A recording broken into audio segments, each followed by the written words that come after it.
like I'm on the brink of something beautiful, or maybe terrible. I know I shouldn't ask you to be open with me when I have my secrets that I tend to keep safely under lock and key. I'm hypocritical, but at least I know we could be beautiful, or maybe terrible. Only one way to know. Only one way to know. Is this a yes or a no? Which way will it go? Only one way to know. Only one way to know.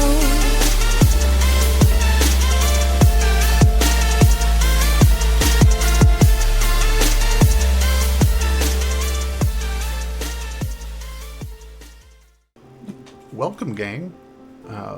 Those few folks in the world who worship Vendoril understand a simple, undeniable truth. One that time moves forward. Nearly 11 years since the HeckRazors left Winunawa and headed off into the desert, we turn our attention far to the north, in the vast continent of Borealia, spawning what would be Abhaile's prime meridian for thousands of miles on either side. Much of Borealia is governed by the Lord Regent and his Council of Lords, located in Borealia's capital of Centris. Here, a hardy people live happy lives with a strong sense of community and a deep curiosity for the unknown. If we're looking down at Centris right now, let's go about 1,500 miles to the east, following a well-maintained and well-traveled road called the Evermarch. Past the Viridian Wilds, this massive swath of deciduous forest running from southern coast all the way to the Frost Shield Mountains guarding the Arctic Circle in the north, we arrive at Port Umbra. Along with Vestergaard in the west and Nexus Harbor, Port Umbra stands as one of the crowning cities of the nation. As luck would have it, Port Umbra also is the gateway to the setting for our story, what the Borealians call the Evermarch Free Territory, locals refer to as the Riven Coast. The Riven Coast makes up the continent's southeastern corner, where Borealia meets their allies and neighbors in Austria. The Riven Coast is an unclaimed territory occupied by the free folk, living as they please, often in communities large and small, that have grown up without the need for a larger, overarching government. Borealan presence out here in the Reach isn't unheard of, though. In fact, the Evermarch doesn't stop at Port Umbra.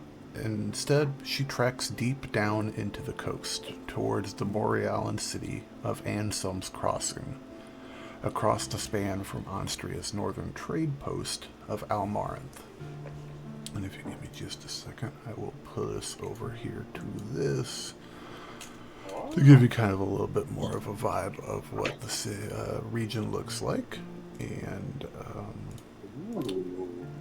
you guys have all seen this before, but you know, for the sake of the audience. Exactly.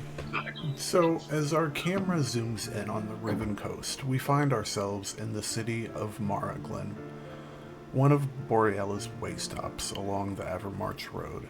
Maraglen is a quaint city with a population of around 3,000 residents, an integrated society of Borealians and hollow folk alike, featuring humans, half-elves, and the occasional full-blooded elf as well, along with gnomes and halflings from the north, and even the odd fey folk from Austria can be found at some point or another on some street or another.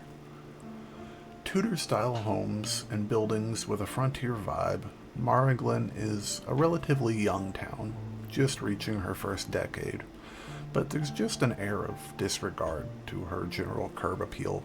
A bit dirty, a bit backwater, but a fine place to, at the very least, exist for a little while. Though primarily a trade stop, Marglen also has a rich mining industry, as well as acres beyond counting for agriculture and livestock farming out here in the Grushan Plains. And so, at long last, our story begins, and a new group of heroes has the chance to become legends of Abhaile. So, you begin in a tavern. It's maybe 4 in the afternoon, here on this 31st day of Velthar, in the year 803 in the New Onstrian Epoch. Outside, it's nearly dark, but a layer of thick gray clouds overhead have brought it down to nearly night here in Brant's Tap House. And that's Brant with a D if anybody out there is taking notes. The streets outside are cold, with a strong westerly wind that bites deep. But here in Brant's, hey, nice and warm. To set the vibe, it's not the largest place, maybe 15 tables spread across a wide but fairly shallow room. Exposed red clay brick on the left side and back, and stained black wood paneling along the front and right. The tavern's pretty hoppin' this evening, and nearly every table and bar stool is filled with loud groups talking about their time on the road or their days in the mines. Typical jovial tavern talk, with the festive hum in the air from the lute and cajon of a bard duo in the corner playing for tips. One more second, and I will bring you guys over here. You guys' tokens are on the board just for the simple fact of things. You guys are not all present here, but we will get to that here in just a second. This is just so you guys have something pretty to look at. Yay. Yay. We zoom in on an odd collection of people sitting at a table against the far left wall, and one of them clearly isn't a person at all. Mr. Lars, would you do us the honor of giving us a brief description of what we see sitting in the tavern right now? And of course, tell us your name. The character I will be playing for this campaign is Tome Valaris. And generally what you see is a metal man, made out of metal and crystal. Currently he is flipping through what appears to be a spell book, resting at kind of just like across his lap is a staff that appears to be made out of a combination of wood and a deer skull at the top. He also has a very strange, it's the part of him that I would say stands out the most is is a very strange curved hat that kind of bends at several angles. It has a very wide brim.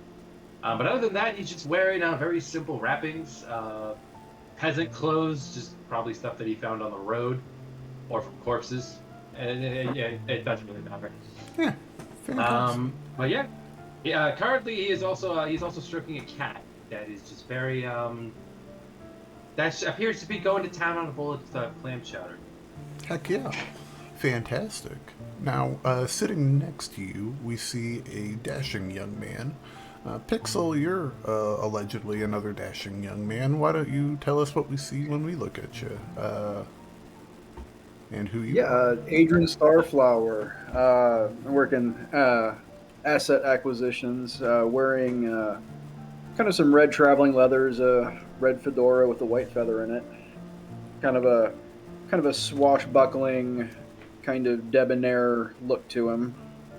Bit of not really a beard, but he hasn't shaved in probably a week or so, so he's got some scruffage going on.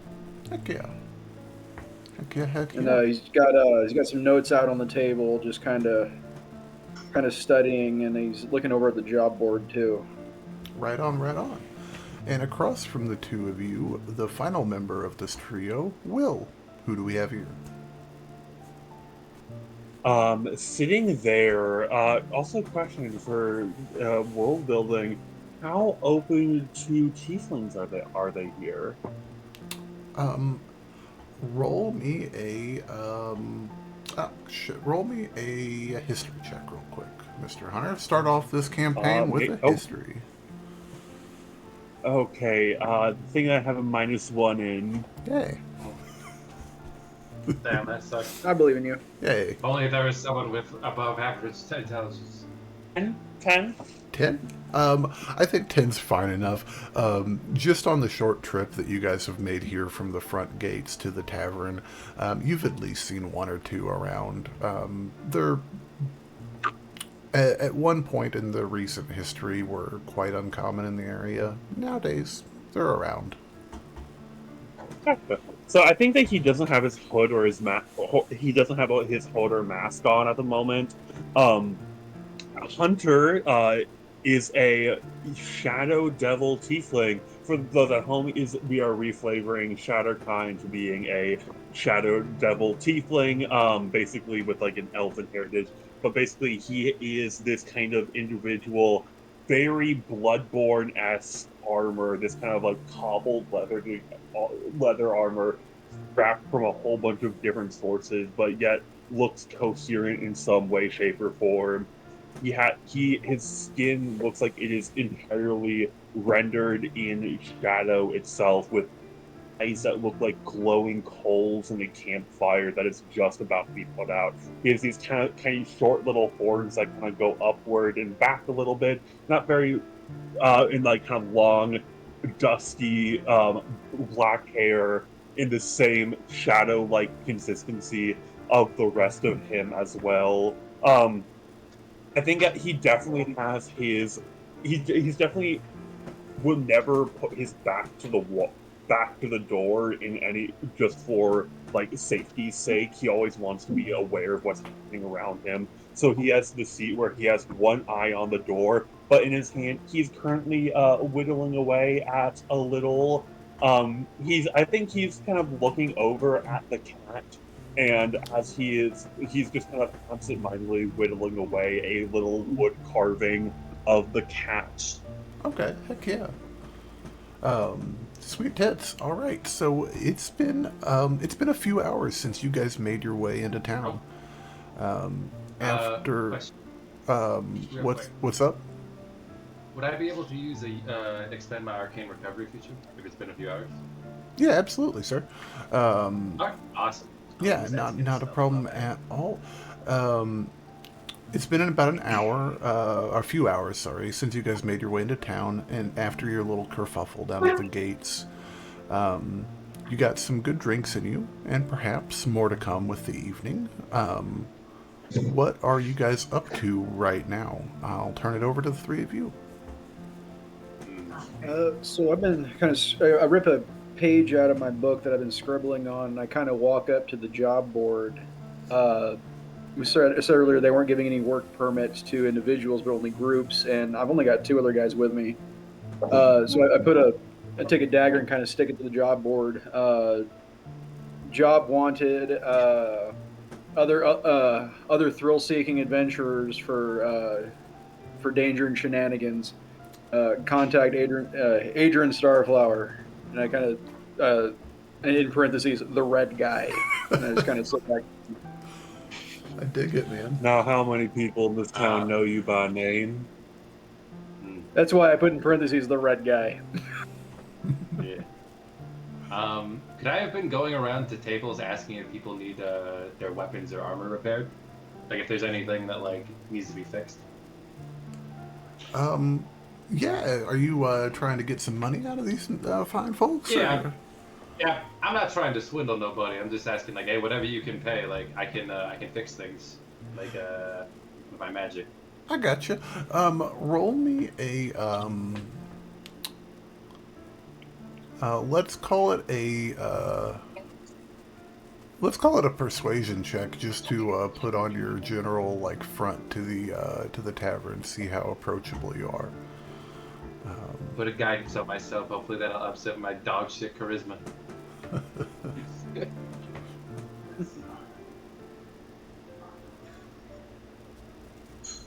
What? 4. That's a 3. Oh, 3. I'll say it's a little slow going at first, but I probably right about now You're kind of, as you're kind of all sitting there, Adrian and Hunter, I think you guys definitely see this immediately. Like, there's a guy, he's sitting a couple tables over. It's him. He's human, looks like. He's got long, like a mullet of black hair, and he's got a couple gnome ladies sitting next to him. And he's kind of eyeing you, Tome, a little bit, like here and there, like eyes you.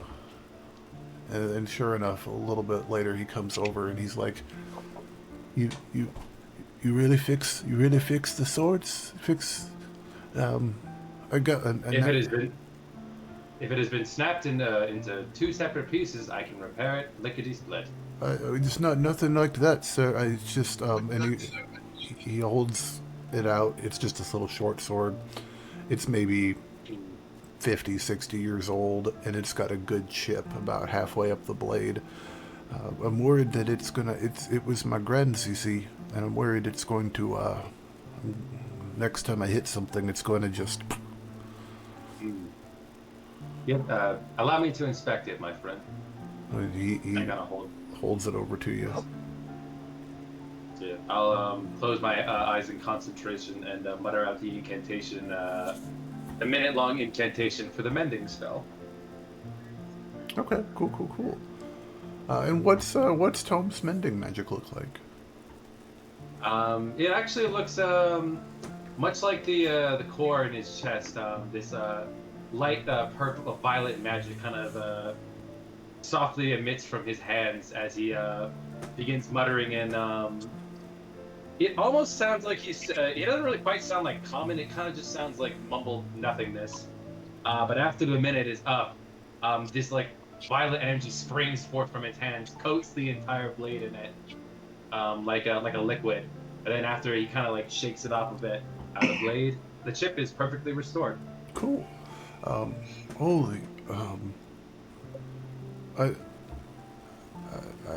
He looks real bashful, and he reaches his hand into his pocket and he pulls out a handful of coins. I don't have much to offer you, but you're welcome to it. And Whatever you can pay, friend. He holds out his hands, and there's a clang of coin that settles into your kind of metallic palm. You've got 7 silver from him. Hey. I'll say Fantastic. 6 silver and a bunch of copper to round out the 7. But yeah, and he makes his way back to his seat. But while all this is happening, just now making it into the city gates, we find the lighthouse, which sounds weird until you realize that it's not a lighthouse. It's a wagon. Like many wagons, the lighthouse has a horse pulling it. And that horse, well, you guessed it. It's got a brand new super floofy, super awesome hooded blanket from Impassable Creations. This bad mamma jamma is basically the world's best pimp wizard robe, if you need that sort of thing. Or the best to sit and cuddle up with a book on a nice warm, snowy Velthar day. Head over to impassablecreations.com today to grab one, or one of their dice bags, scrunchies, or pillows, and use our code YBIT24 for 10% off your order today. Anyways, that was weird. Yeah. Back to this wagon. Speaking of awkward segues, It's pulling off the main road. Yeah. This wagon's pulling off the main road in front of a large 2-story building made of dirty, worn red clay brick, with a small section in the front of dark stained wood, and nice diamond pane windows, as well as a rustic wooden door. And the sign overhead reads Brant's Tap House and Inn, established 793. And there's a statue of a large stag as well in front of the building along the street next to where this wagon is pulling in. Bringing this wagon to a halt, who do we have here, Rain? What you are seeing before you is our good friend Finn Losayers. Finn, Finn, as we call him, is wearing a breastplate and some cleric's robes, carrying a shield and fiddling with a wand in one hand. So he is an Arcana cleric, just out looking for the best pint in town. I gotcha. It has been a long couple of days. You guys have just this morning rested off of your exhaustion after fleeing the bandits who tried to abduct you all, driving through the night to make distance. Finally, though, at long last, Finn, your passengers have a chance to get out and stretch their legs. Kat, I figure you're probably closer to the rear. Who do we see hopping down from the wagon? Calandra is about 22 years old, young looking, wearing a green ruffled kind of old-fashioned looking top and dark brown pants. She's got dark brown hair with a little bit of purple at the end, and yeah. Perfect. She's got a little bag with her. Heck yeah. Cal, around you, big fat snowflakes begin to fall. Just a few at first, but by the time you see your friend hop out of the wagon, it's starting to fall faster and heavier, blowing about on the wind. Jelly, who do we see standing next to Cal as you land with a thud? Yeah, Melee Vordren is a fairly pale-looking half-elf, looks like early, maybe mid-30s, wearing all black, heavy eyeliner, black lipstick, somehow has like a spaghetti strap shirt on. Probably not the best make in D&D times, but... you know. And yeah, long, what are they called? Fishnets for your arms that end in fingerless gloves. Like and arm warmers? Yeah. As she gets off the wagon, levitates a skull in front of her, and it mimics someone bending down to help her off the wagon. Hell and yeah. When she jumps down, she says, "Thank you, Nemoros. I knew I kept you around for something." Nice. What was the, what did you call it, sir? Nemoros. Okay. Is her skull's name. Dig it. Heck yeah. So guys, it is cold as shit. It's windy, and the snow is starting to fall. Inside the tavern, you hear the faint sound of music, and the warm glow that spills out through the windows is inviting. What are you all up to? I'm going to turn it over to you guys. To the three of you, that is, sorry. I'm going to head into the bar. I'm going to go up to the bartender, and I will say, I will take 6 of the finest beers you have, different ones each. So yeah, as you walk into the tap house, quite busy tonight. As you guys are just making your way in, and across the room, the three of you guys will notice this as well. One of the tables that's been kind of filled almost as long as you all have been there. They all stand and turn to leave. One of them being this giant, big, hulking, just thing of a man that has to turn sideways to fit through the door as he leaves. But he kind of passes, this group kind of passes as these newcomers come in. And Finn, as you go up to the bar, you see the bartender standing behind is this kind of large, rotund lady, in her upper middle years, human, with long graying hair that's kind of up in a little bit of a messy bun, with a large apron over the front, covered in flour. Looks like she's been cooking up a storm. She leans down, looks over the bar, and she's like, "Oh, what can I do for you, laddie?" Take 6 of your finest beers, different each, whatever your top 6 favorite are. 6 different beers. Oh my. Well, we've got a few different beers here. We've got 5 different beers that you can buy. We don't have 6. Is that okay? 5 it is. You want to drink all 5 of them? Okay. Well, that's the goal. Well, But I'm also looking for the best beer, or I'm looking for the best ale in town. I think as soon as like he sees these people come in, Hunter immediately starts like sizing them up and being like, okay, new people, what are their weak points? If I have to take them on in a fight, what are the strikes I could do to immediately shut them down? gotcha. I turn towards Adrian. So, such a large amount of liquid for such a small creature. How beguiling.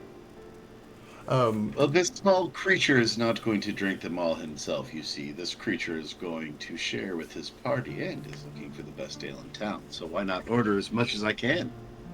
Yeah. And Cal and Melee, are you guys also walking into the inn as well? Yes. Yeah. Well, Cool. Yeah. Melee's gonna look around like she's still scared of another ambush I as we gotcha. stop. But yeah. Melee, roll me a perception check as you are walking into the tavern. And Hunter, also roll me a insight check as you're sizing these individuals up. For me, that is an 8. 8. Did that pop out weird? Yeah, you tried to get a really good look around the room, but it's like I said, that big fella, as he was like kind of like walking out of the room, he kind of jostled you a little bit because the weather up there is slightly different than the weather down here, so it's hard to get a good look. But there's quite a few people in the tavern. Nobody really turning to No obvious bandits. no. Now there is a I'd say it's pretty relaxed in here right now. Besides the hat man in the corner. Yeah, what was that insight check, Will? 15. 15.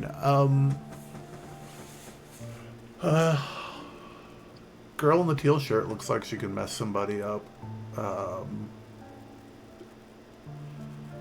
Little guy, hard to say. He walks the walk, certainly. It's hard to say if he talks the talk. Not sure what to think of the little one, the other one that followed him in, but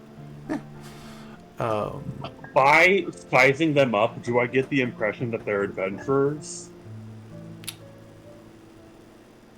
I'd say you get the idea that they've seen some shit at least, at the very least. Where is Adrian at the moment? Oh, can I also make a perception check, DM? Oh yeah, go I think ahead. we're all the same. Yeah, I want to see if I notice the skull. I gotcha. I think Hunter. It'd be hard not to. Yeah, I think Hunter, Tome, and Adrian are all sitting on like one kind of like bench table, like against the wall. Gotcha. I rolled a 16 on my perception check to see if I notice the skull. So I got a question. Is there anyone else in the room wearing red? Well, Adrian, roll me a perception as well.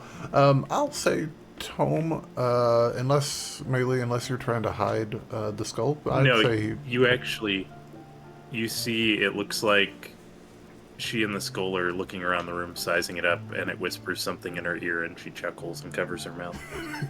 Hell yeah. No, I'm just nose first into my book, looking at notes for a nearby treasure. Well, color me intrigued. I'm going to stand up and start walking over to the person who's holding the skull. While the barmaid is prepping my drinks, I am going to look over, just kind of as I'm looking around, I'm going to see the message board and notice a dagger sticking out of it. Mm-hmm. So I'm going to jump off my bar stool. I'm going to go over, going to grab the dagger, I'm going to put it in my back pocket, and then just take the paper and throw it on the ground and walk back over to the table. Free dagger, those add up, you know. They do. And then I am going to use my mage hand because I saw reward or something like that on it, and I brought the paper over. I'm like, wait a minute. Open it up, and I read it, and I show it to the other people there. Heck yeah. The coal-like eyes are just scared. Are fixed on like on like Finlow at the moment of like I kind of look over to Adrian and do just a nod, kind of to gesture over to them. Oh, yeah. Would I have made it over to the strange skull lady yet? Yeah, sure. Just can I make a stealth check to see if they notice me? You can make a stealth check at disadvantage. Because I'm made of metal. I'm mainly doing this for my own amusement. You're tall in a large tavern. It's hard to. That's a nine. Yeah. Yeah. You think you're stealth? I kind of just walk up to you and just say, what was the joke? She looks up at you and says,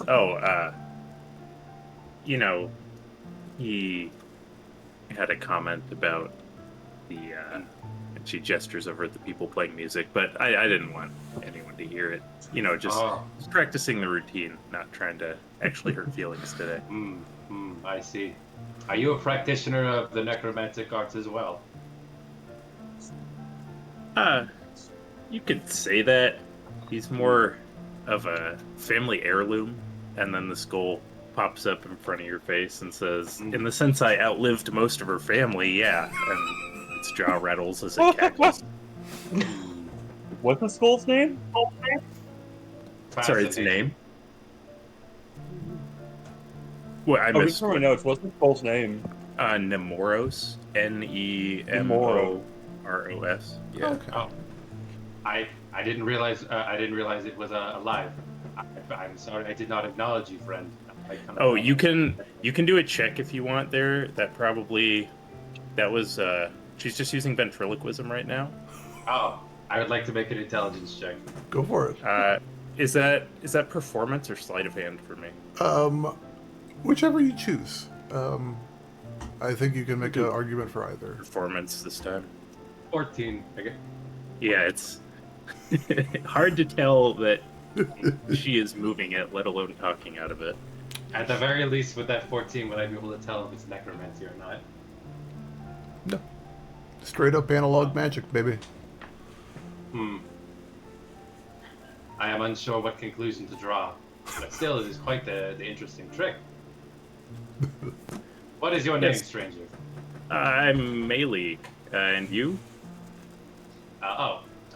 My name is Tome Valaris. He gives a polite bow. A pleasure to meet you. And the Yes. skull bobs up and down and says, nice to meet you. You are the first person I have met that has not tried to rob the grave of someone I cared about. This is most fortuitous. Hunter's just like... You've met people You meet a lot of grave robbers? I met exactly one grave robber, points. He came into my woods to try and dig up a body. He was most. I'm off in the corner. You hear me going over notes with Hunter, and all you hear me say, and that's where the cantaloupe comes in. And then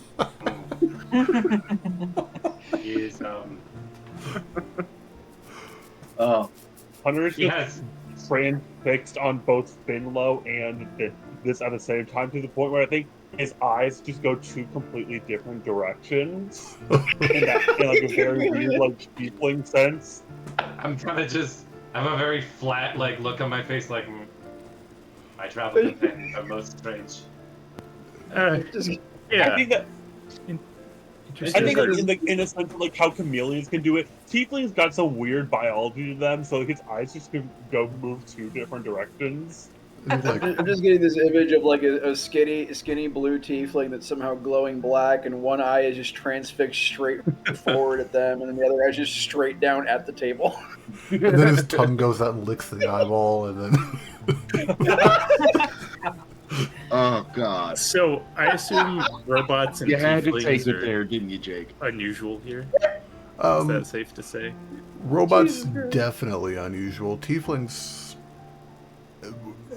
have been uncommon, and they have a tendency to be either common or uncommon, kind of, but you're aware of them.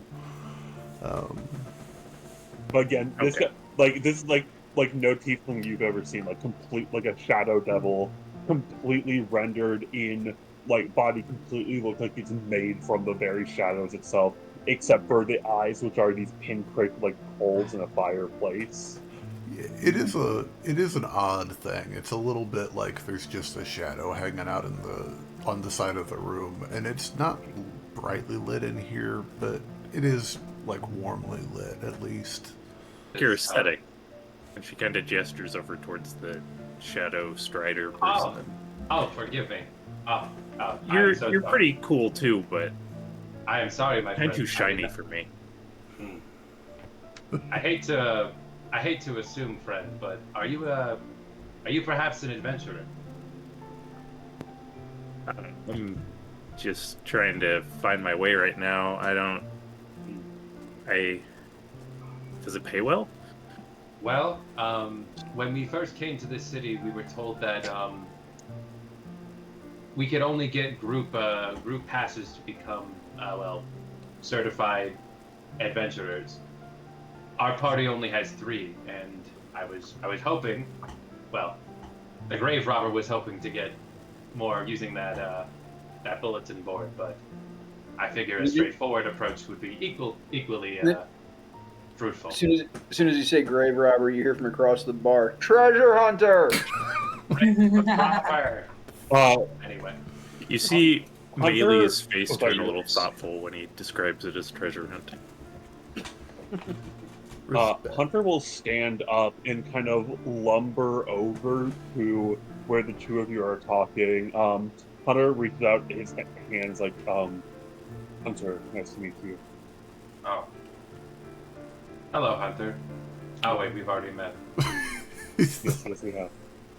In my time of bounty hunting, I've long not for food. It is a way of sustaining yourself upon the land in a way that means that you won't have to go hungry. Also making money, which is what I am in desperate Also supply of. making money. Okay. About this time, Finn, the lady behind the bar, she comes out with 2 big handfuls of mugs. She's got 3, around in each one, and she sets them down for you. And she's like, "Okay, well, biggest order for the littlest person all day." And she looks over at you, Cal, and Melee, and she's, "Anything for you 2 sweeties tonight?" Do you have any kind of wine? Oh, we do. It's I ain't gonna lie. It's a little bit expensive around here. We have to get it from quite a little ways away. But we've got a couple bottles. I have to check with the notes what he wrote down on it. I think it's a couple gold pieces of glass. Actually, I'm sorry. Hey, That'll be Jake, do I fine. have any casks of wine in my wagon?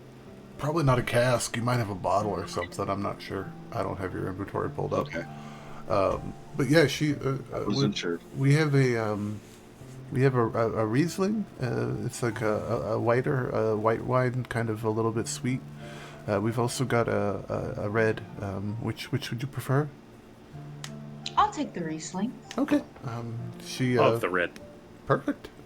She gets you guys a couple of. And so that's 2 gold apiece on that, and she gets you guys pour. And she's at least decent about it. She doesn't give you the restaurant pour. She gives you a nice full glass each.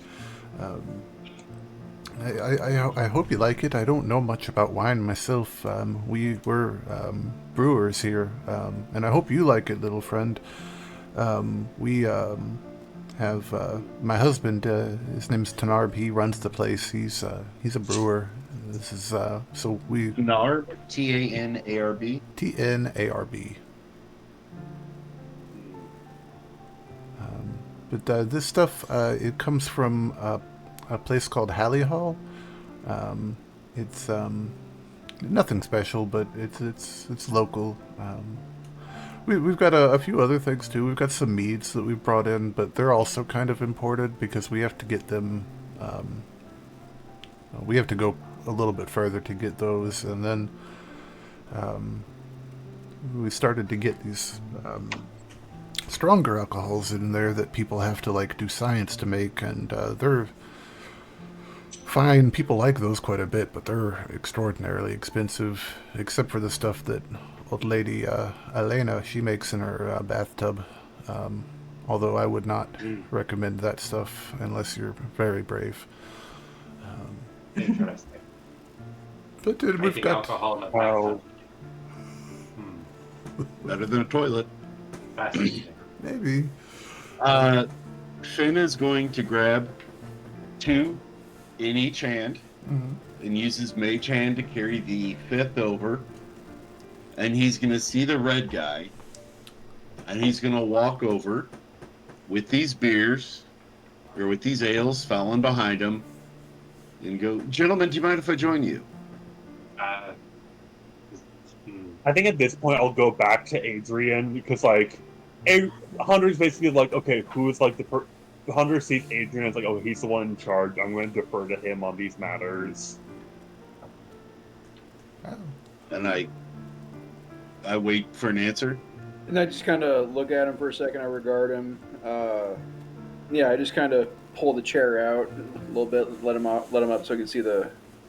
And I give a little not really condescending, but I kind of pull the chair out and give a little pat on the chair.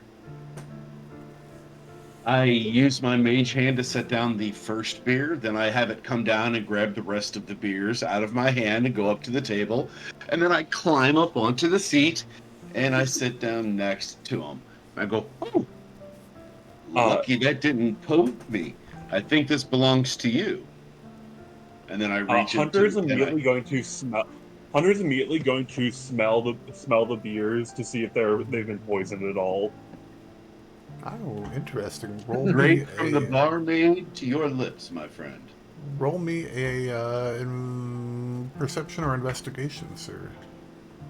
Mr. I will Hunter. say perception because that's the one I don't have a +1 in. Gotcha.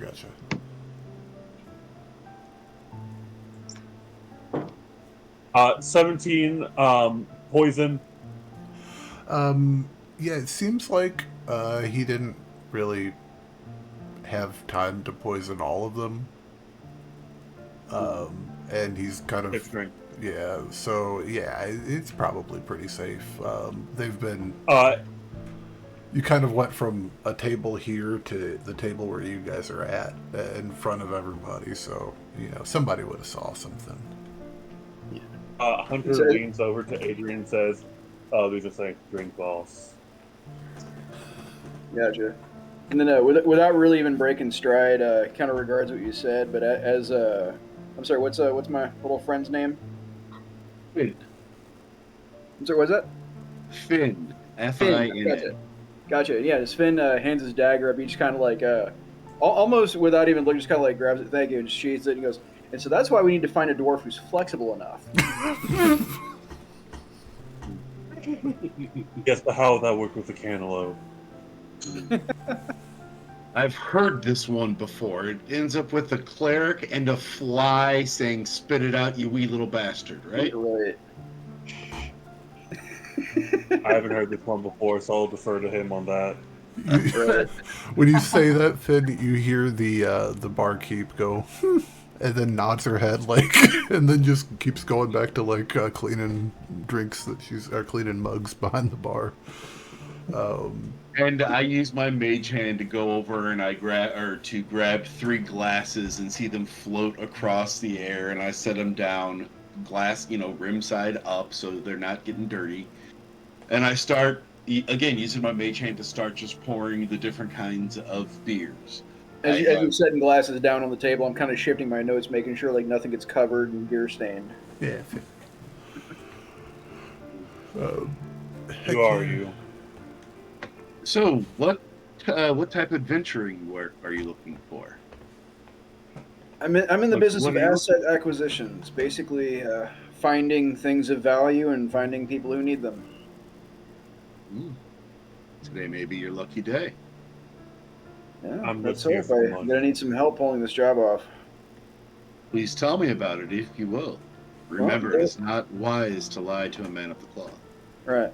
Oh, it would, if I'm going to be working with you, it doesn't service me to lie to you. So the job is there is a kind of a ghost pirate ship kind of up and down the coast, and I don't quite know what's on it, but pirates mean treasure, ghosts mean danger, and I know when you put danger and treasure together, they multiply. Oh, So I'm going to need some help, and this is going to be valuable.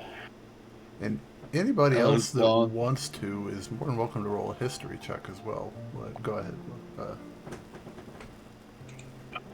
Go ahead, Mr. Finn. But That is something, of course, that piques my interest. I got a natural 20 on the history. yeah, I'm just waiting to see the rest of these rolls tick in. Gotcha. Nope. I got it. I got it too. So Hunter is just too busy focused in on this Okay. conversation. I How got does you. everybody? Hold on. I'll guidance that. Well, and You gotta read the guidance. Tome and Hunter, I feel like you guys may or may not have. Adrian, do you think you've talked about this with them at all, or is this new to them? I may have talked to Tom about it because I'm more or less just having him come with me is kind of to fulfill his whatever his adventure is, but also just kind of give me some magical backup. And I've been actively talking with Hunter about it for a few minutes now. I got you. Gotcha. And real quick, I do want to mention something before we get into the campaign on guidanceable situations, real quick. Anytime you guys are asking me for a check is kind of a situation that you can guidance. This is the way I look at it. When it's a reactionary thing, when I'm asking, like in this situation, Tome, that guidance wouldn't really apply. Okay. I just Because didn't know how it worked. yeah, because kind of the way I look at it is, this is your ability to put two and two together as you're hearing it, on the fly.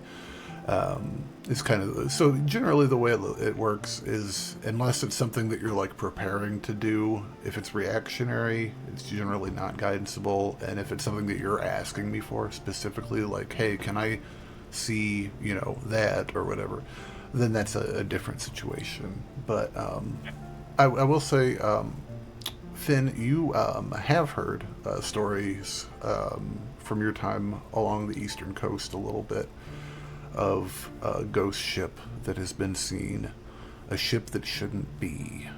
But like your friend, you also don't know any accounts of what may or may not be on board. A ghost ship, you say? I've heard rumors of this ship before. Sounds intriguing. I know, right? Think of all of the aged wine they would have on there. That's what You know what? jumps Oh. I am in. As Well, long as you can drink convince my tickets. compatriots to follow, I'm in for the gold alone, and for the chance of the wonderful wine. I mean, everyone gets their fair share of this take. Yeah. Sorry, what's Cat's that's character's left- name? Cole. Mine, yeah. Calandra. You can call her Cala. Calandra. Okay. Yeah, Maylee's gonna lean over to Calla and whisper to her, maybe finding a group of people we can ingratiate ourselves in might add some security. What are we whispering? That is not a bad idea. What are we whispering about? What is what's Cal's passive investigation? Not as good as Shallow's. Well, I was gonna say, good lord, it's no way. Passive investigation is 13. 13, not bad.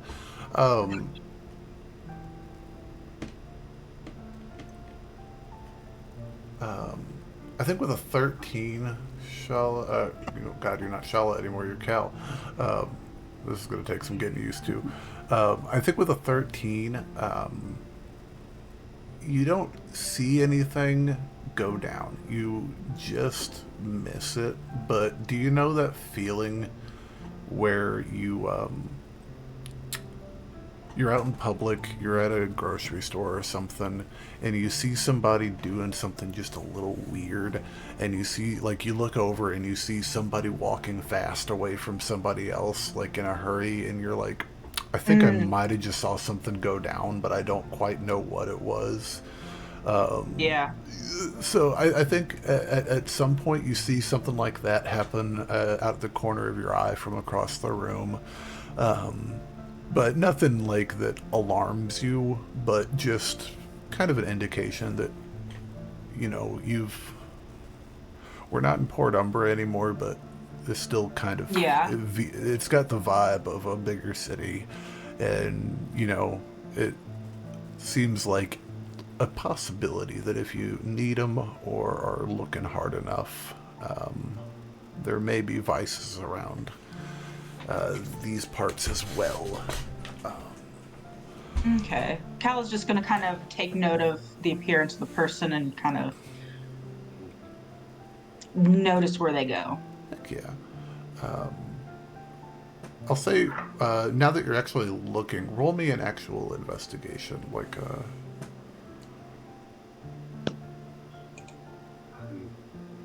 Can I also just make a quick note that Finn's very first roll of this campaign was a nat 20.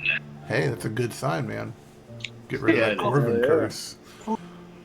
Ooh, good stuff for Cal. You don't talk about a no-hitter in a no-hitter, Jake. Don't bring up open curse. With the 21 there, fantastic. Cal, I think you see a, who do you see? I think you see a half-elven lady. She looks like she's in her middle years. It's hard to kind of exactly tell with, but she looks like she's at least mid 40s, lower 50s.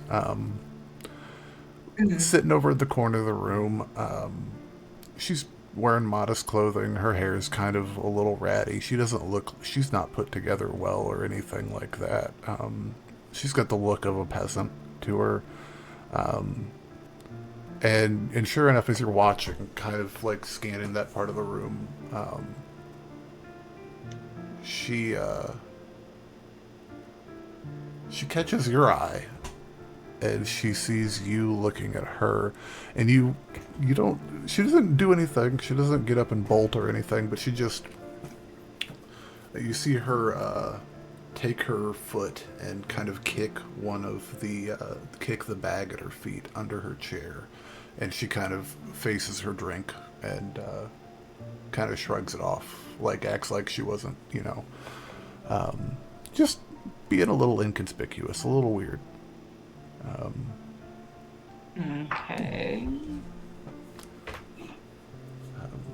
But about this time, the barkeep comes back over, and she's like, "Oh, you look like you're getting to know each other quite well, eh? Anything I Yes. can get you guys for dinner? It's we don't have much. We've got a stew on. We've got a chowder, and we've got some fried potatoes that we kind of cut into cakes. They're pretty good, but that's about all we got." I'll take some potato cakes and some of that stew, please. I can do that. And for the ladies, anything? I'll take potato cakes as well. Deal. You don't have any sort of sauce for those or anything, do you? Oh, we can get you some. We've got some gravy back here. We've got some of the brown gravy from lunch. I can get that going on Good. on the fire for you. I'll take a small bowl of stew if you have any. Yeah, absolutely. Just so there'll be a couple of silver for each of you, and I'll be back in a jiffy. And Okay. and we don't like. I guess You just had stew. You're a robot. I was gonna order more. Well, I was going to order. It was the cat. He demands more. Well, we don't do demands around here, my friend, but I'll get you a bowl if you like, if you can pay. But that was coming from him, not from me. He's very bossy. Just kind of looks at the cat. I believe that when pigs be flying over me tavern. Do you want another bowl for the cat? He nods. Okay. Produces the sapphire. Takes it from you. How much Okay. is it? 2 silver. 2 silver for a dinner is all. Cool. Stuff around here is generally not expensive unless you're looking for expensive stuff, and then things get kind of expensive. Is kind of the way it works out here on the coast. I hold up Quill in my hand and I say, "You are a gluttonous fiend. But by gods, you're adorable." I just pat him on the top of his head. He just looks at you and is just like, wow.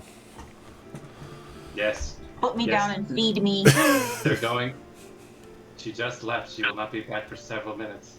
Patience. Thank you. Every cat's like, Cats don't understand patience. No, not at all. Sorry for that outburst. Quill is very needy. Is that yours? Ah, Or yes. she stray? Oh, how cute. Would you like to hold him? He is I a would boy. love to. Yes. I found him in the woods, as well as several corpses that appeared to be his brothers and sisters, as well as the mother. That's very sad. I'm glad Right. you were able to do it. Yes. Also the howling of wolves, but that is irrelevant. Well, perhaps it is relevant. Now I am sad. What does this kitty cat look like? He is basically a black cat with white markings on his face that looks like a skull. Aw. Yeah. It's a good kitty. About this time, kitties are good kitty. Barkeep gets back with her with some plates for you guys. You got a bowl of. Give me just 1 second, and I'll tell you what you got a bowl of.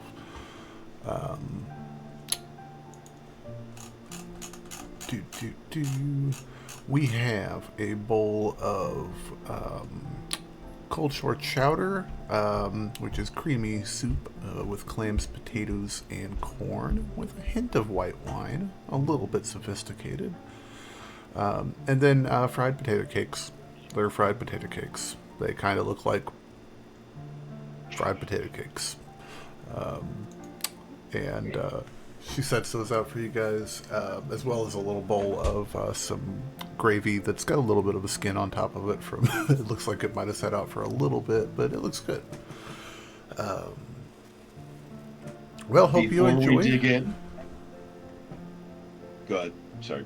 Oh, she just collects silver from you guys, and she's, we don't like strangers around here at Brant's. So my name is Mira, and I'm pleased to meet you all. I think some of you met my husband earlier, but if you need anything else, let me know.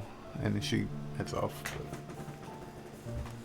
I grab everyone's attention before we eat, and I bow my head and I say a little prayer, and I cast purify food and drink on our food. Okay. Fair enough. Just got rid of all the alcohol in the beer. I just sit on the food. I would assume by And this then point we're congregating around one table at this point. Yeah, more than likely. I think it and would. then Hunter takes like 3d10 radiant damage.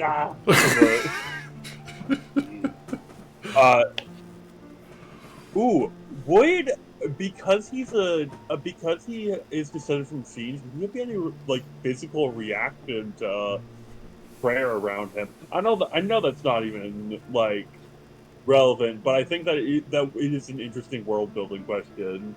Yeah, probably not. I don't know. It just depends on you. I don't think mechanically there would be anything. I think it's probably like a chill down his back, most likely, if anything. But I gotcha.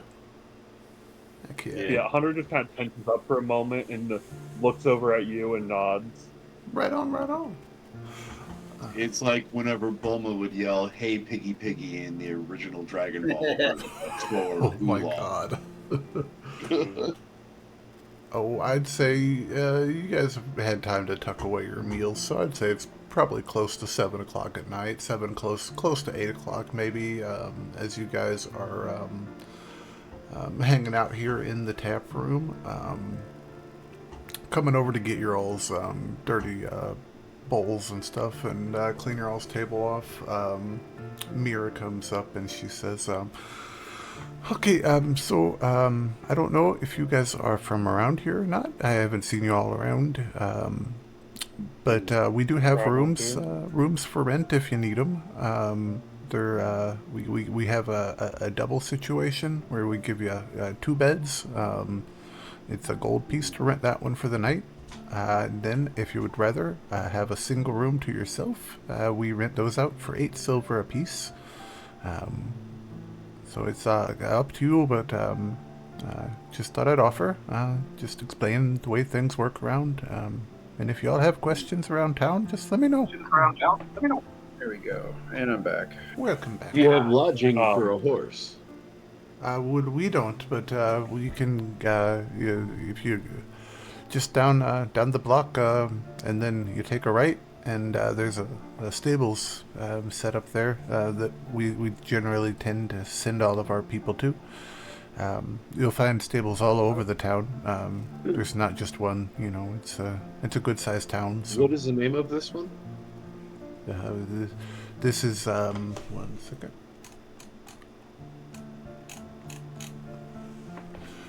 This is... Oh, shit. Sorry.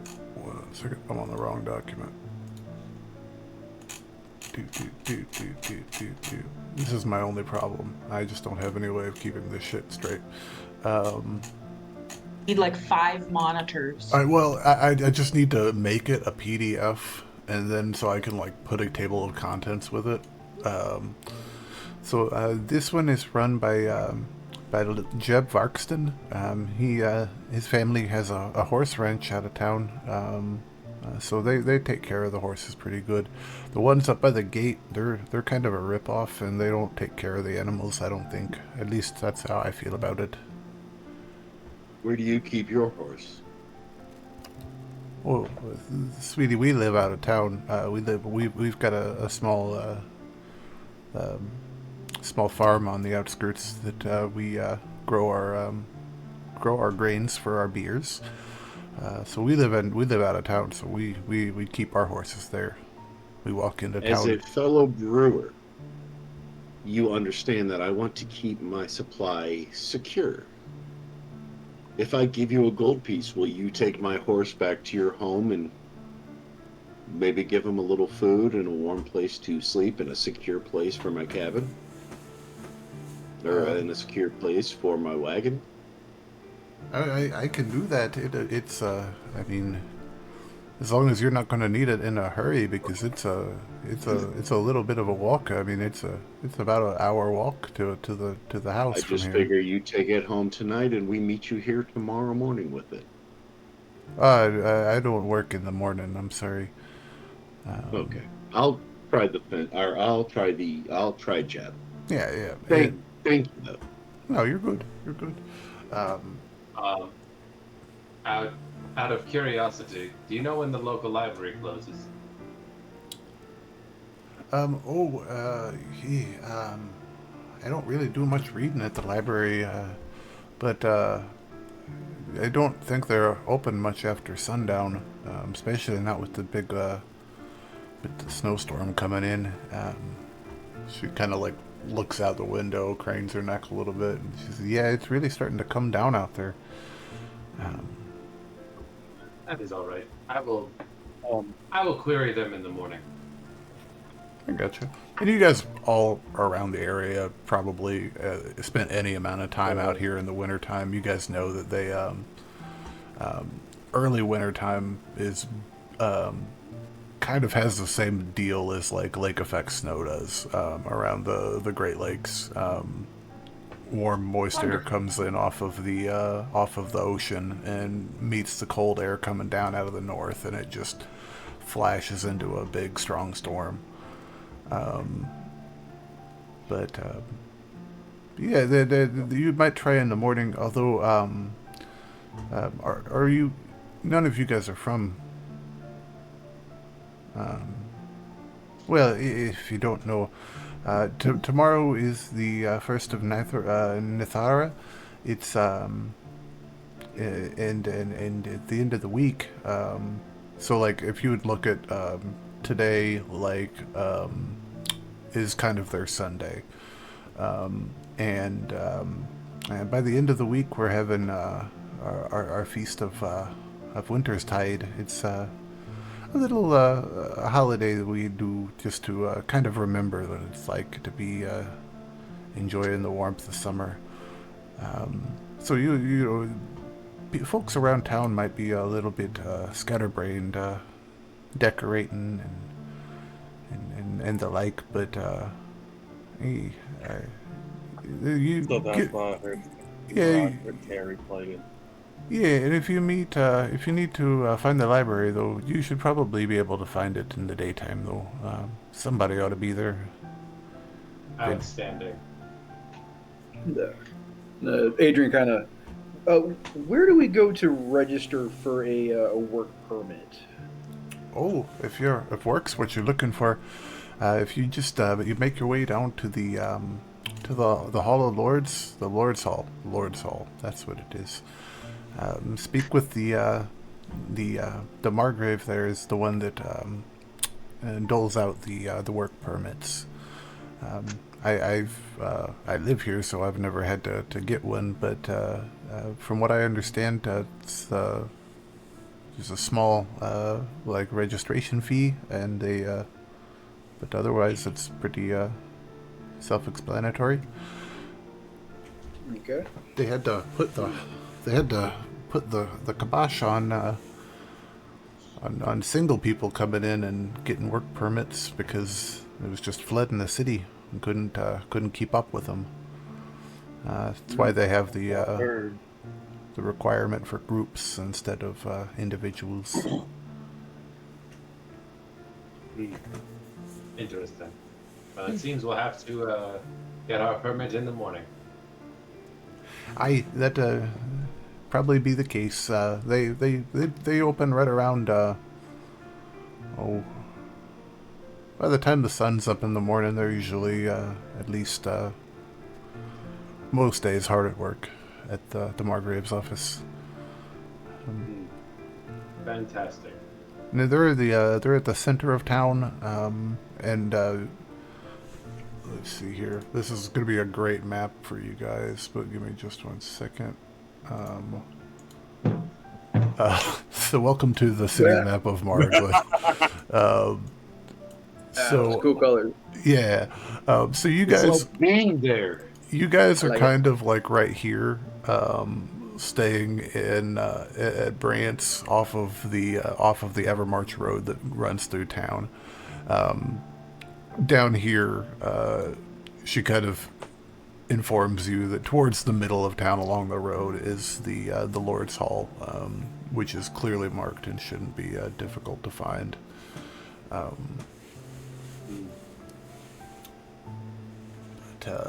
But yeah, it's good to see you all in town. It's if something comes up that you can help me with, I'll be sure to keep you all in mind. Once you're permitted, of course. Oh, I was going to ask if you have any objects in need of repair. Oh, well, not as it were right now. But I appreciate it. We tend to keep a close eye on our stuff and make sure it's in good care. But Very well. I appreciate it. You're an odd one, but I appreciate it. If you have any need of anything being fixed, you may find me immediately. I accept what only people can offer. Nothing more. So, if you guys are doing single rooms, they're 8 silver apiece, or if you guys want to bunk up and split a room, it'd be either a gold piece for a double or 5 silver apiece if you wanted to split it. However you guys want to do it, you guys are more than welcome to. I'm going take to a choose. single room. I'll take a single as well. Hunter will take a single. Cool. Well, yeah, it makes sense. You guys don't know each other that good yet. Yeah. But yeah, you Man, I guys don't technically. Oh, sorry. I was gonna say I technically don't need to sleep, but it's a social convention. yeah. So yeah, you guys over the course of the evening have some drinks, get to know each other a little bit, at least making pleasantries and getting past that slight awkwardness stage of just complete strangers, and before eventually settling off to a decent, warm, nice sleep in the kind of upstairs, where they've got a series of rooms set up. Nothing fancy, just a nice, decent enough bed, and a wash basin, as well as a small fireplace in each room. Waking up the next morning to frosted windows. The fires have run low, but it's still warm and pleasant as you guys start a life here in the early morning. You guys are immediately greeted by the scent of breakfast cooking from downstairs. Sounds like, or smells like some type of meat is being fried and prepared. But we will return this over to... Whoops, that's the wrong one. Oh, That one. That was what the outside of the tavern looks like, in a shitty AI approximation of it. But then we're back over here. As morning arrives, whoever wants to, you guys wake up as you choose, and I think Hunter is very militaristic in his style, so he is always probably going to be the first one up bright and early. He's just so whenever anyone comes down, you just see him there again, back to the wall, staring at the door while absent. Like again, one eye focused on the whittling, one eye focused on the door.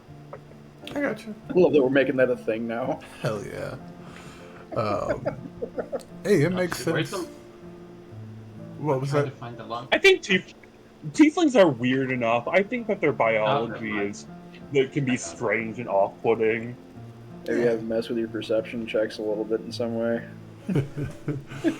Heck yeah. And to answer your question, Or Tom, you gotta roll twice for your perception. I was the looking for the lockers button. I found it. okay, Sorry. cool. I was gonna say I got you.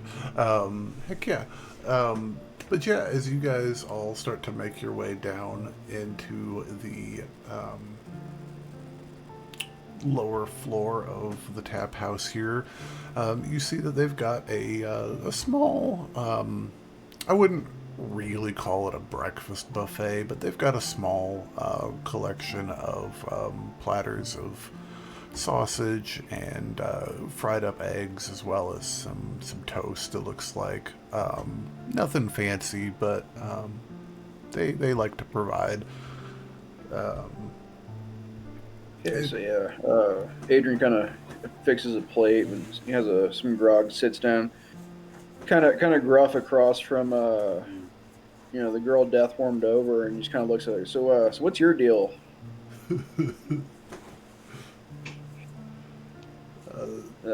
To Melee, Melee, everyone? To me? yeah. Yeah. Sorry, yeah, to Melee, yeah. Yeah. Yeah, sorry, you. Looks up from her toast and says, "Oh, hello there. I don't think we met last night. What's that hand? I'm Melee." Adrian Starflower. Nice to meet you, Melee. So, This is Nemoros. And he nods. so what's your story? What skills do you bring to this venture?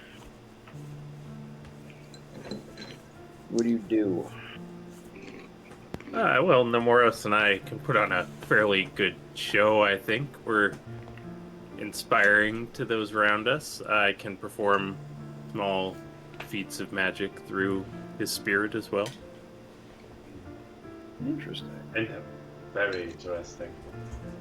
So more like illusion types or enchantments or. Or necromancy. Yeah, both of those. Yeah, Very I good. haven't really expanded that much. She'll hold the skull up above her head and then mage hand her juice up in the air and pour it through the skull's mouth into her mouth. That's cool. Oh, You yeah. know, like Tom is gonna Oh, put his that's hands. awesome. He's gonna put his hands together, and you just hear a very loud metallic clack, clack, clack, clack, clack, clack, clack, clack. Macabre, fascinating. What about you, Nihai? Knee high. Well, That is in reference to your short I'll height. let you know I'm quite tall for my people. Thank you. I am 4'3". Interesting. Not many taller than I. In the That is tall for an incubator. in my form. Oh, I take that out is a- my pipe and I start loading it. So yeah, I take it you're some sort of priest. I am a cleric, indeed, a cleric of the great dreamer. Interesting. Good with a healer. Yes. I am quite handy with a needle and a quick reviving spell.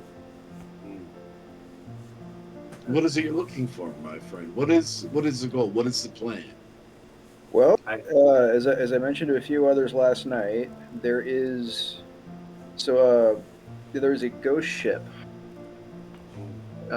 traveling the coast. Somehow we need to find, first off, how to find it, what it has on board, and how we're going to get on board and get it. Yes. Well, I think remember. the only way we're going to find out what's on board is if we get on board. I mean, we're intense research. I mean, legends and stories have details that shine through. So, Which also might be a huge if there. right. I'll be happy to bring the blessings of Karen with us. I am more curious to examine this inanimate object that has a soul. Much like, well, I am no inanimate object, but So you're one to speak. it is for that very reason that it interests me. And then finally, is it Cal? Kala. Kala. Who are you? What's your deal? What do you do? Yes. Would you like to hold my friend again? He seems very taken with you. I would love to. Make sure he doesn't. I kind of turn to him. You behave yourself, you gluttonous beast. And I just kind of hand him over. Do not give me the I'm gonna attitude. give him just a little piece of bacon. Tiny piece of bacon. A littlest piece of bacon.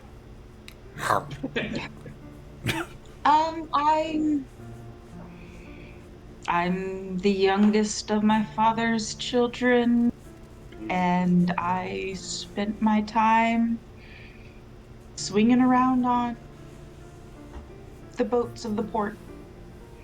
Arrested. Okay. Yeah. So what skills do you bring to the table?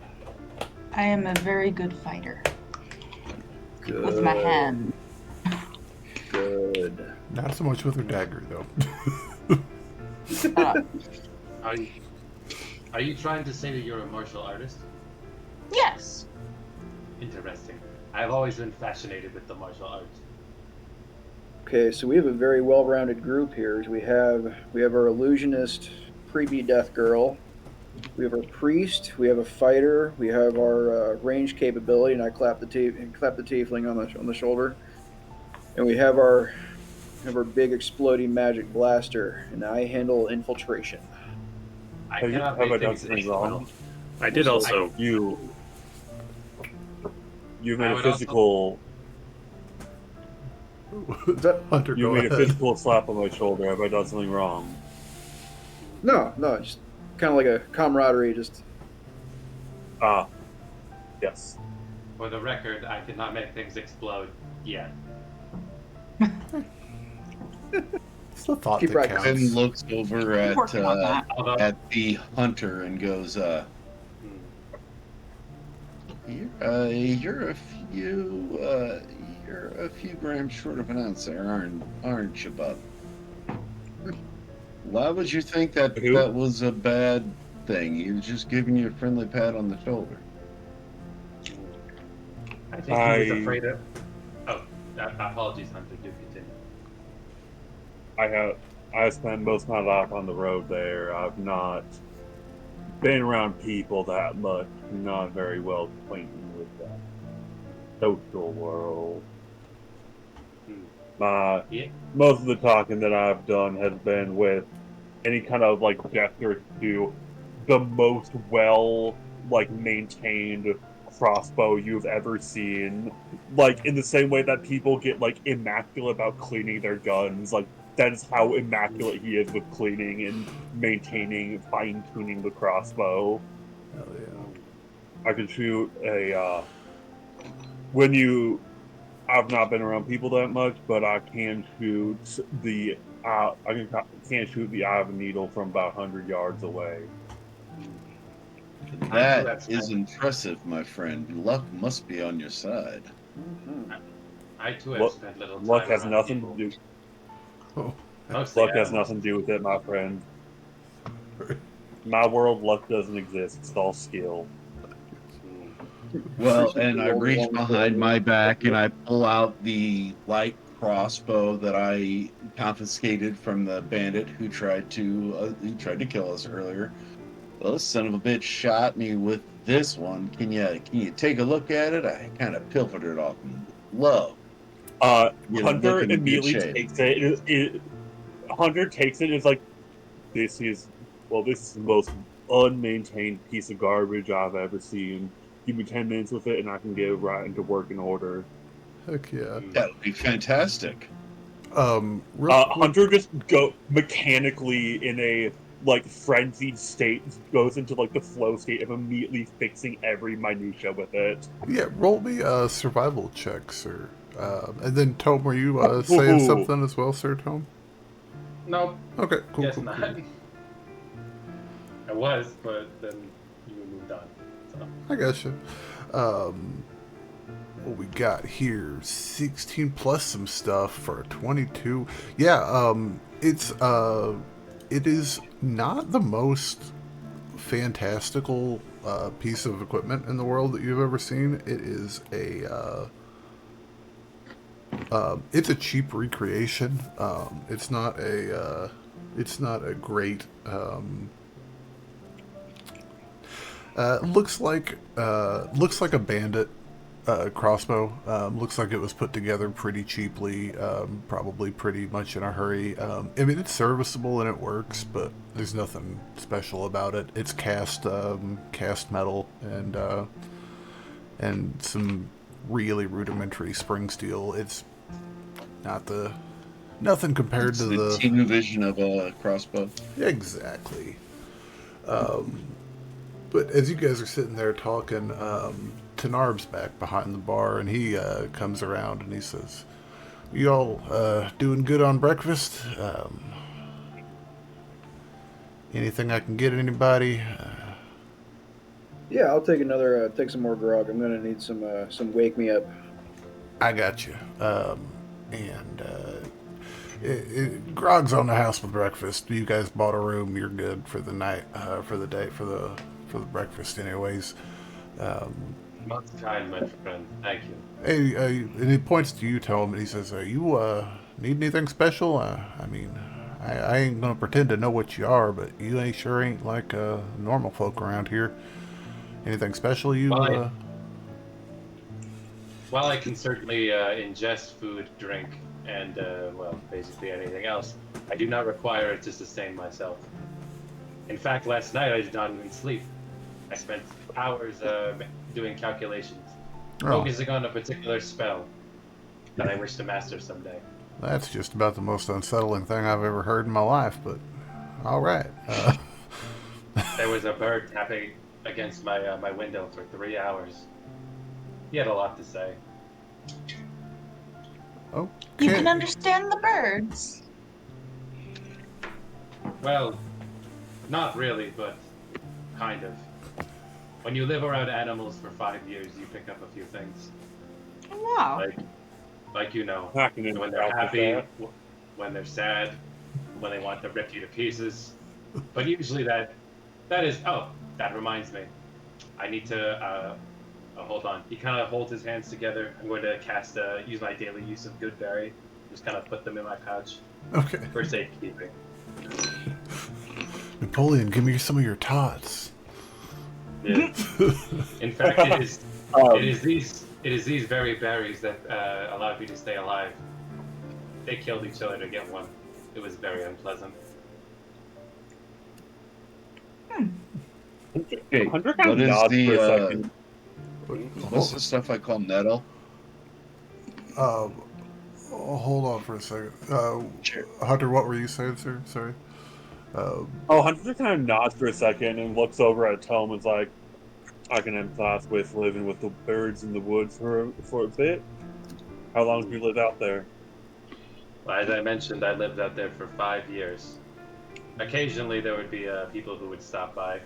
They were swiftly mauled. But I was able to gather what little supplies they had on them. 6 on my end, so I can understand that pain of living out there on your own. There was a bear and a deer that didn't get along. Kind of points to his cloak, points to his staff. They're with me now. Yeah. So it goes. Memento Mori. And Mr. Finlow, the stuff you're talking about is Teckle. Heckle, that's what I thought it was. Yeah. Well, Ben takes out his pipe and he loads it with some teckle. Do we have any? You said I started off with a little bit, correct? I said that Because you. it was how I think. I think we said that it was. I had to find it. Yeah. Okay, you're right. I thought I started off with some, but you're right. I do need to find it.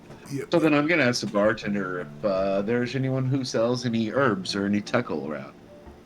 Oh, roll me a persuasion check, because he looks at you just for a second and he's caught off guard by the question, but roll me a persuasion check.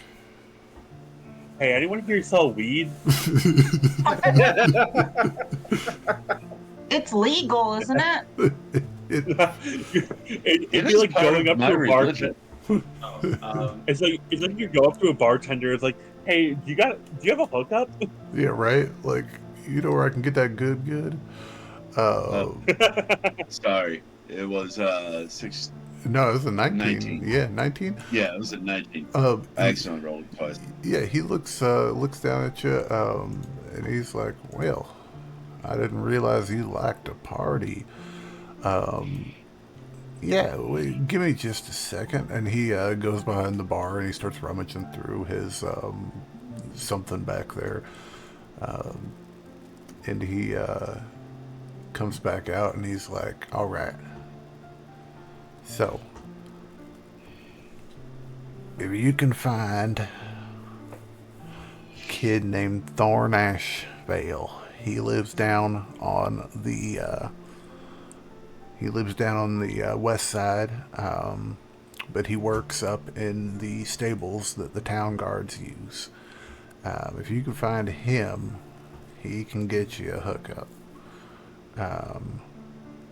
And if you're looking for something stronger than that, well, it's everywhere, but I don't mess with that stuff.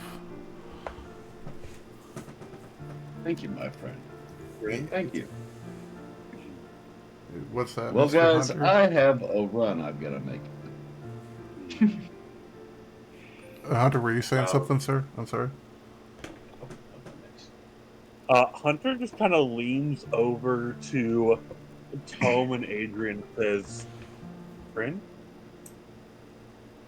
Pardon? He kind of regards you for a moment and with a mouthful of food, go, Brown. Oh, wait, what? I didn't hear what he said. I'm still, yeah. That's why I said pardon. Oh, Hunter just brought up, was like, something in regards to listening in, because Hunter's always eavesdropping on everyone's conversations. He's just permanent and like, just again, alert feat like +9 initiative. He's always just like moments notice ready to fight or just always on edge. And so just listening in, like always observing, kind of leans over and mentions like the drug that we found last in Oh, our previews. I got you. That is, sorry, Fern is the way that is pronounced. That's why it threw me Fern. off. Yeah, yeah. Oh, yeah. Sorry, I thought that was. Why would I think I was Crane? Oh, no, I don't know. Yeah. Yeah, I didn't have a name Oh, for that. okay. I just have written down powdery, shiny drugs. Oh, you guys might not have known what it was called. It's glitter. Yeah, it's glitter. I misread my F for a my K for an F. I got you. Heck yeah. So what you are implying is that this individual might be selling more than Teckle. Possibly. That would be And then I looked over at Tom and said, last night you were looking for a library, right? correct. I require a vast amount of knowledge and wealth to pursue my goals. Okay, and I'm going to need to do some research on this pirate ship and if there's any local legends on it, so I'll go with you there. Very well. What about you, Hunter and Kyle? And then he also looks towards Mayali? Is that how it's pronounced? Melee. Mayali. I'm going to have to remember I'm that. a glutton. I'm a glutton for me. Point me whatever direction you need. Why don't you come with me, friend? I could use some muscle just in case. Melee says, I'm not much muscle, but I am a sharpshooter. meeting some new Just pat spirits on my is back. interesting. And then Nemoros says, you better not be trying to replace me. Heck yeah. And so Tnarb hears y'all talking, and he says, so yeah, if you're going to the library, I don't know what you're kind of hoping to find there, but if you're going to the library, it's attached to the Lord's Hall there at the center of town, because it's kind of official business or whatever. Yeah, and then the stables for the town guard folk for my little friend there. Well, hard to say. They've got stables there at the Lord's Hall. They've got stables on either gate, as well as a couple places around town, and he could be at any one of them depending on where they need him. But yeah, it's also not that hard to find. Some shit, you might run into somebody on the way there that can hook you up. Well, if we are heading in the same direction as the Lord's Hall, we should, as the saying goes, kill two birds with one stone.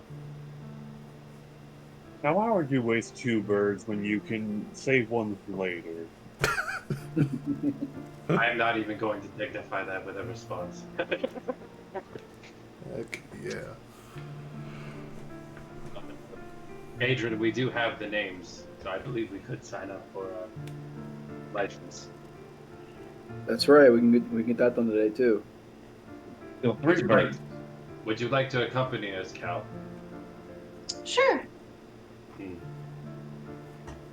In case we need to, as another saying goes, bust some heads. Well, while we still have the whole group together, but before we go register, we're gonna need a name.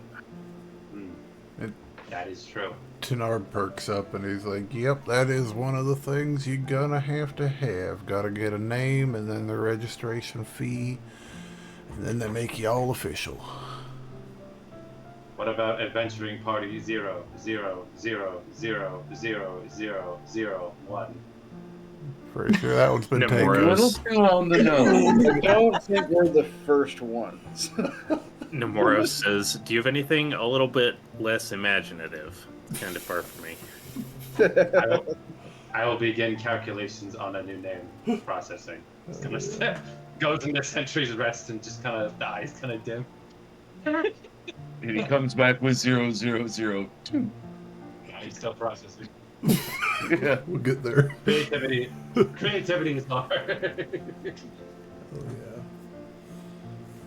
Oh, yeah. Well, Do you suggest? over the course of drinking last night and the meal this morning, safe to say we probably at least given everyone's simple backstory as to who we are. Yeah, I mean, I'd Okay, say... and we know that a few of us come from means, so we can probably pick from one of the names we were tossing around earlier. Yeah, I'd say so. Yeah. I would agree. Okay. Hunter Nog. Yeah, whatever you guys think. If you guys want to go, like, it doesn't have to be the most descriptive thing for you guys. Right. It Still got to be a fitting name that we like. Yeah, So, for sure. So what Finn were looks the around at everyone and goes, "What about Dead Weight and Company?" Who's the Now dead which one weight? of us are the dead weight? That's for y'all to decide. I just come up with the names. Right. So where's You understand the irony there? yeah, a few of us come from means, but we're all trying to do our own thing. So what were the few ones we would? Was it upper class rejects? That was Mhm. one that was pretty strong. Inherited? It was that and the disinherited. Those were my two favorites. Yeah. I like disinherited. I like this. Disinherited sounds a lot more. It sounds a little bit darker. I really like that. It sounds also a little bit more descriptive, as in we could be complete and total fuck ups to be disinherited and really have some fun with it. Yeah. Oh yeah, no, I'm going with Yeah. disinherited.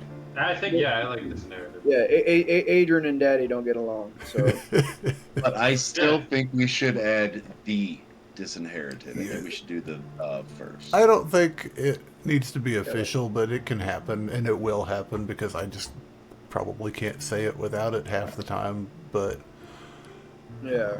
yeah. That works. Yeah. Well, like I said, like the disinherited sounds more like a collective group of a team, whereas disinherited sounds kind of like some kind of band. Like Yeah, no, I'm down with the disinherited. Yeah. Mhm. I like that. We're Sweet. blood Happy orphan. to. We're blood orphan dead puppies. Good night, Cleveland. Here's my song called "Everything Is Awful." Hell Thank yeah. you. So, all right, so yeah. yeah. I guess first I'm off to get us registered, and then either meet Tome at the library, or if you're coming with me, we'll swing over. Yeah. Yeah, sure. I see. So, Oh, do you? I will say, so yeah, Tenarble mentioned to you guys, yeah, it's one of those things where you kind of all have to like, you'll see when you get there, but it's kind of one of those things where everybody's got to be present to sign up, from what I understand. It's kind of the way it goes, but So do we want to meet up there, or do we want to all head over and then head out from there? Because we've all got a couple different things going on.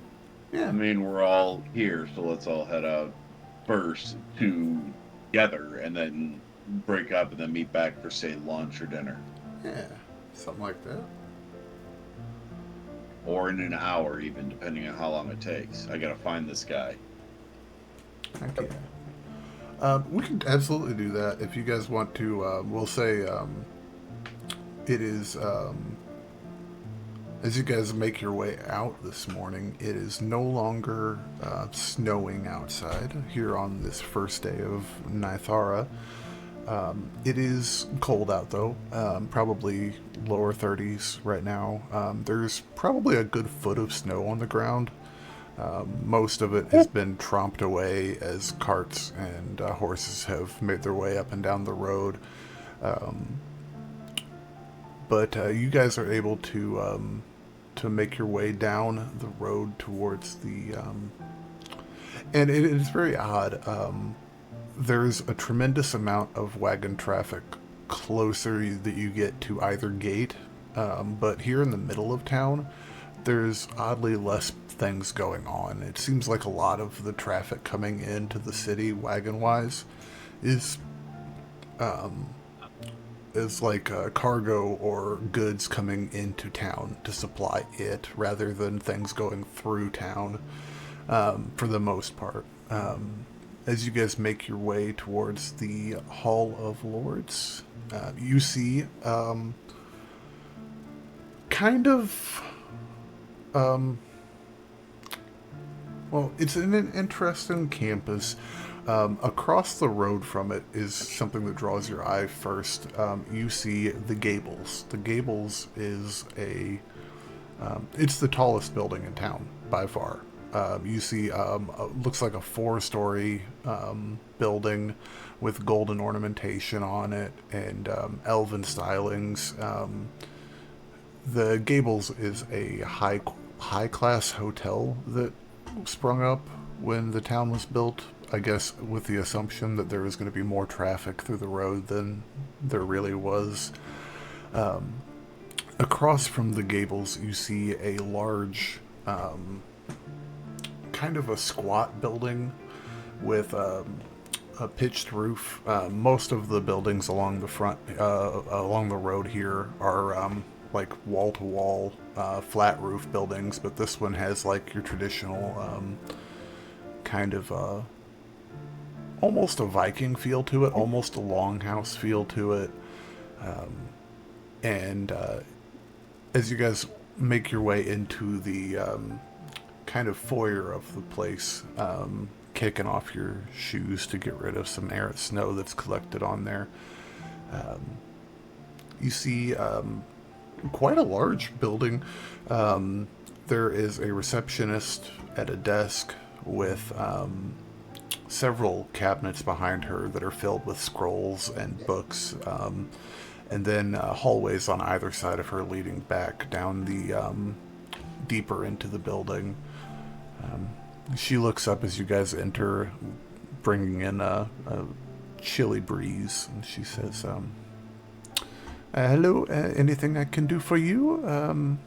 Welcome to the Hall of Lords. And as we walk up, Adrian's kind of in the middle of something, and he goes, but you can't just flip him upside down. That's just wrong. Depends on what you're doing. Maybe it is right. Wasn't my best one, sorry. You see this lady, she's maybe a little bit older than you, Cal. A couple of years older at most. Blonde hair that's worn up in a tight updo.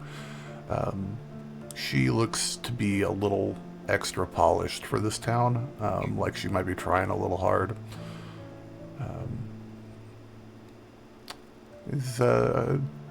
Can to take a stab in the dark and say you are here for a work permit? Mm-hmm. Yeah, we need to have an adventuring party. We need to register. Oh, fantastic. We're looking for we're looking for was it Margrave Varen? Fantastic. Okay. The Margrave is not in today, but don't worry, we can take care of you. She pulls out a piece of parchment. It's got several blank lines on it and a bunch of text. Okay, so this is an official writ from the Commonwealth of Boreala. We have... you will each need to fill your name out on a line here.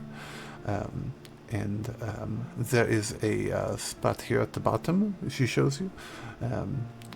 She's taking very good care to show you everything, where everything goes. Like, it's a almost foregone conclusion that half the people that come in here to fill these things out probably can't read. So she's like, okay, so this goes here, and this goes here, and then you would be telling us what your group's name is here on the bottom, and then there is a one-time service fee of 10 gold pieces to register, and then you will be permitted to work in Maryland in perpetuity. Right. I go through by filling out the form, and I get a small pouch of gold. I pull 10 stack out, and I set them on the counter. Okay, shit, big money. Do we all need to sign, or? Everybody just needs to, if you pass the paper around to everybody, if they just we'll write their name on it, and Can I roll a sleight of hand as I'm signing my name so that no one sees it? yeah, absolutely. I mean, you're also totally like it doesn't have to be your name, so you can just write Hunter. I mean, that's totally fine. They just have to have a register of.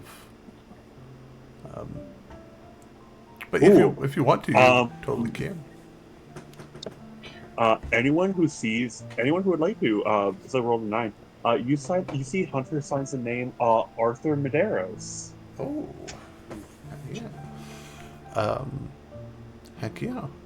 But then she holds it out to you, Tome, and she's like, "Do you know how to write with a pen?" I know how to write in at least. I know how to read and write in 6 different languages, so yes. Okay. I do know how to read. Perfect. Pick one that you like and sign your name here. And There's actually a fair bit of hesitance as he signs his first name and hesitant. He kind of puts the pen down on the last name, and then kind of takes his hat off for a second and looks at it, nods, and then confidently writes down Valares. oh, And then puts his hat back on. you are quite correct. You do know how to write. You know how to write quite well. I like it. Okay. If you give me just 1 minute here. Sorry. My creator made sure I do how to read and write. That is what all of our creators shall be doing. Is that not correct? But give me just 1 minute and I will return shortly. And she scampers off down the hallway. Coming back just moments later with 6 leather bifold, like wallet-like sized things, handing one to each of you. And as you each take one, you feel this tiny little bit of coldness in your thumb and forefinger as you grab it. And opening, you see there is a badge of a dark metal that's... It looks like, when they make that stainless steel that looks dark, like that kind of like black... Gunmetal. Yeah, that kind of style to it. This badge bears the oak and shield, which is the signet of Maraglen. And then below it is the name Disinherited. And above it is a piece of parchment attached to the top that in the style of... If you guys have all seen iRobot, right? Yeah. How he draws that picture that looks like just crosshatch drawing is a sketch of each of your all's likeness. Not the most perfect thing in the entire world, along with your name. And you guys are now permitted to work in Maraglen. And this identification card, she explains, please do not lose these. If you lose these, it is quite a hassle, and we have to make a new one, and then there's another one out there running around, and that's how forgeries happen. We don't like that. So yeah, you guys can find work postings in many of the taverns and inns, the hotels, as well as doing work for private people, things that they do not advertise. All is welcome and accepted. Wonderful. Yes. Thank you for your service. Well, thank you for your service. All right. So, off on errands. Off on errands. Heck yeah. So, I know Tome and Adrian, you guys are wanting to go to the library for sure. And is anybody else wanting to go to the library, or is everybody else going hunting down drugs? Callow's the library as well. Okay, cool. Are you sure Kala is not at the kitty? I don't know, the cat. What, I can't think of the name of the thing.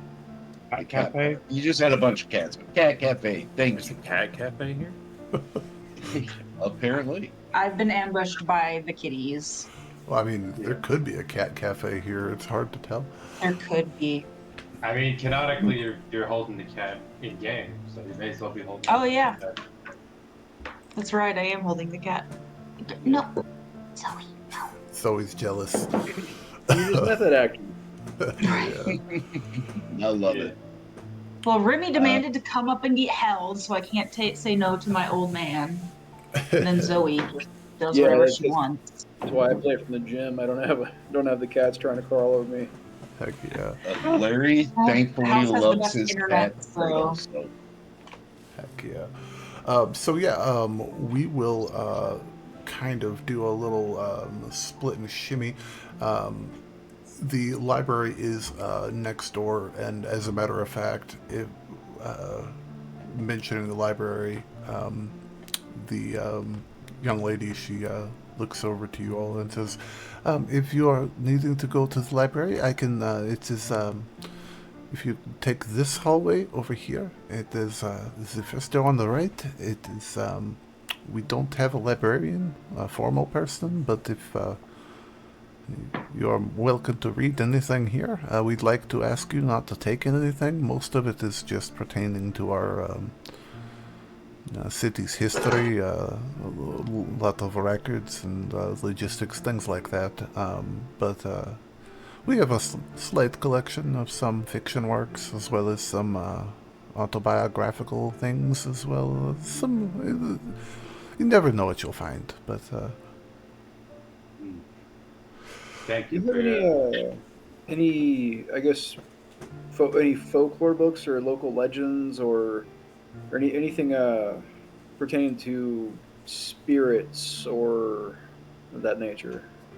Well, let me look and see what I can find. I can't promise anything, but give me just a few minutes, and I will. And she heads off into the back part of the library and starts to rummage around. Not too long later, she comes out with a book on local folklore through the last 100 years, as well as a book on the old settlements along the coast, the Hollow Folk. She says, okay, this, I don't know if this is going to be a little bit fanciful. This is things like little pixie people that like to play pranks on people, and the little the rug that comes to life and he bites you and scares children. But this one is a collection of stories from the Hollow Folk that live here before Boreala came. Sometimes they have stories running back a long time that can be useful, maybe a little bit more believable, possibly. Okay. Yeah, so I kind of take the stacks of books I've got and thank her, and I go sit down. I just start kind of speed reading. I'm kind of trying to cross-reference, looking for any references to like sea spirits or some sort of any sort of sailing or piratey, and I'm just gonna kind of sit and thumb through it for a while. I gotcha. would I be able to look through the library to see if I could find any magic? Well, any spells, rather. Roll me an investigation check, sir. You got it. Melee's Can I kind of cast- read over his shoulder. Oh, And can I cast can I cast guidance on myself this time? yeah, sure, Could I- absolutely. Okay, awesome. And Cal, what are you Uh, looking for in the library?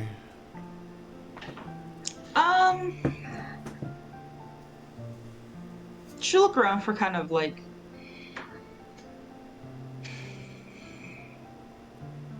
also stuff on like local legends.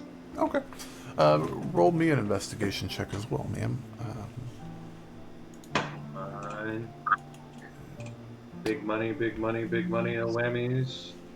And let me get us to a more fun map here, just for the fun. Yeah.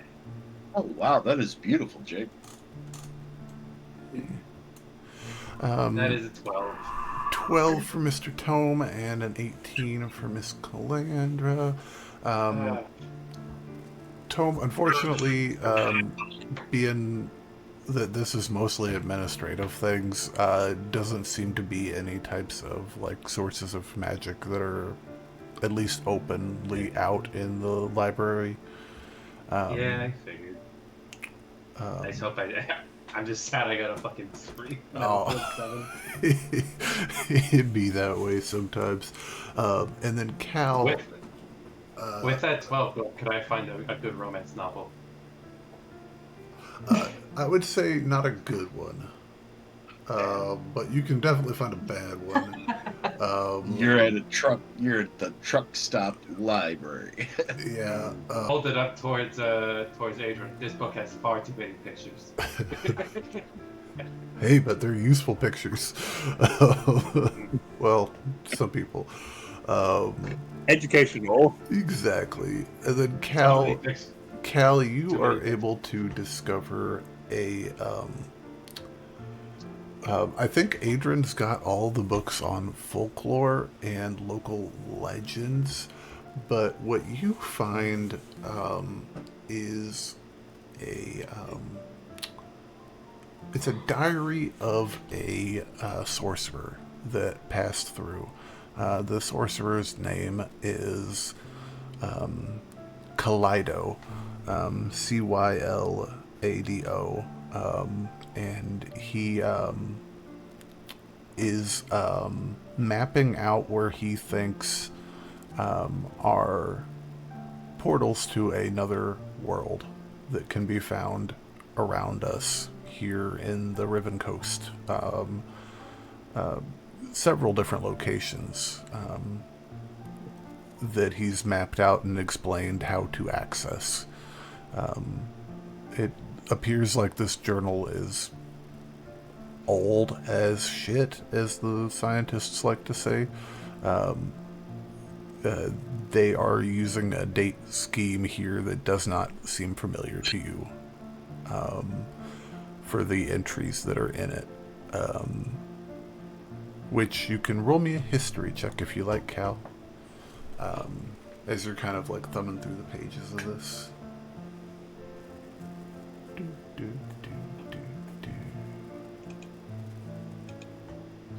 Oh, not terrible. With a 17, you know that it is quite common and slightly annoying for some of the people that live out here in the coast to hold on to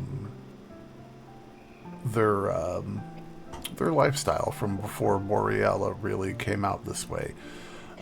So a lot of people out here believe in gods that maybe aren't necessarily in line with the Borealan pantheon. They observe calendars that necessarily aren't in line with the calendar that somebody uses 30 miles down the road. Some similar things like that type of happen out here. But it's a pretty interesting book with some of the landmarks that it talks about are a little weird and not things that you're familiar with, but somebody else in the party might be able to like help you figure out what's going on there. Okay, she's gonna take a notebook out of her little satchel and kind of make some notes about this. Okay, perfect. Since we can't borrow the book. Heck yeah. And then we will cut away just briefly to outside as Finn and Hunter, you guys are making your way off towards the nearby stables for the Borealan Crown Guards that are in the area. And as you're making your way through, a few flurries are starting to fall, and it's hard to tell whether or not they're falling from snowfall or if they're just being blown off of the roofs. nearby, but as you're making your way down, Finn, can you make me a perception check?